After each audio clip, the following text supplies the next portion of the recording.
Hello everyone, আমি সায়ান বলছি। আমরা আমরা শ্রীমঙ্গলে গিয়েছিলাম। আমরা রুমে ঢুকলাম। আপনারা দেখেছেনই তো একটু আগে আমাদের রুমটা কত সুন্দর, একদম পরিবেশ। নোংরা করবে কিছু হবে না, ওরা ঝাড়ু দিয়ে অনেক সুন্দর আবার আগের মতোই করে দিবে। তো একদম বালিশগুলো একদম নরম নরম, শুলে একবার একবার শুলে আবার একবার গেলে অনেকবার যেতে ইচ্ছে করবে। এখানে ফান্টা ছিল, কোকো কোলা ছিল, ফান্টা ছিল, তারপর চকলেট ছিল, ওগুলা ব্ল্যাক কালারটা ব্ল্যাক চকলেটটা ভালো ছিল। ওখানে আবার টিভিও ছিল, টিভি টিভি টিভি অনেক সুন্দর। আপনারা বুঝতে পারছেন না আপনারা কেন আমরা কেন গিয়েছিলাম। আমার বোন রাগ করেছিল, আসলে ওর জন্মদিন ছিল না, আমার জন্মদিন ছিল। আমার জন্মদিনটা এত সুন্দর ছিল, আবার ওর জন্মদিন যখন বড় হবে তখন হবে। আপনারা লজ্জা করেন না, এটা একটু ভালোই হবে। ওখানে একটু ভালোই লেগেছিল। ওখানে যাওয়ার পরে আমরা ওখানে আবার হুলি খেয়েছিলাম। হুলি না ও হুলির মধ্যে আরেকটা আছে না, যেটা আরেকটা আছে ওই যে একদম পানির মতো, এটা একটা গোল আছে, এটা ছেলে একদম একদম ধোয়া বের হবে, অনেক কালার আসে। বাচ্চাদেরকেও দিতে পারবে না। লুকিয়ে লুকিয়ে বলেছিল আমি কাটবো, ওকে কাটতে দেবো না। তখন আমার বোন রাগি হয়ে আমি চলে গিয়েছিলাম। এখানে ছিল খাবার দাবার অনেক ভালো। দাঁড়ান, কারণ আমার ছোট ডোনেটও ছিল, ছোট ডোনেট।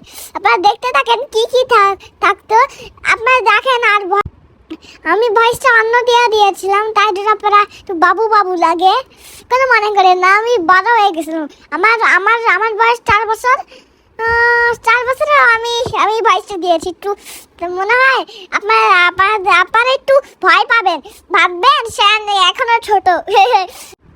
আমরা খাওয়া দাওয়া করে একটু বাইরে একটু হাঁটাহাঁটি করতে গিয়েছিলাম। তারপর আমরা একটু বৃষ্টি বৃষ্টি ছিল, ভাল লেগেছিল আমাদের। এটার নাম ছিল গ্রাম সুলতান। আমরা এখানে একদিন থেকে আমরা আরেকটা অন্য সিটে চলে গিয়েছিলাম। ওইটার নাম ছিল দুসা স্পা।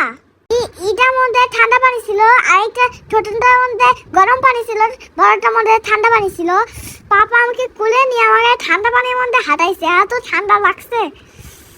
যাই হোক, এটা আমরা একটু করবো। একটু সবার পরে আমরা খাওয়া দাওয়া করে সিনেমা দেখতে গিয়েছিলাম।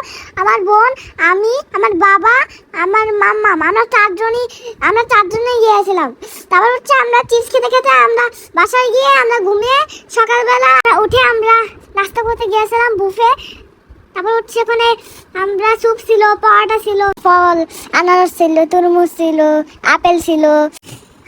আমরা খাওয়া দাওয়া করে আমার বোনকে একটু রিসুটটা দেখিয়েছি, কেমন লাগে ওর মনটা। আর আমার বোন, আমরা চা বাগানে গিয়েছিলাম। যারা কাজ করে চা বাগানে, দেখলাম ওরা কষ্ট করে খাবার মারে, ওরা নিজেরা খায়, অনেক কষ্ট রাখলো আমার।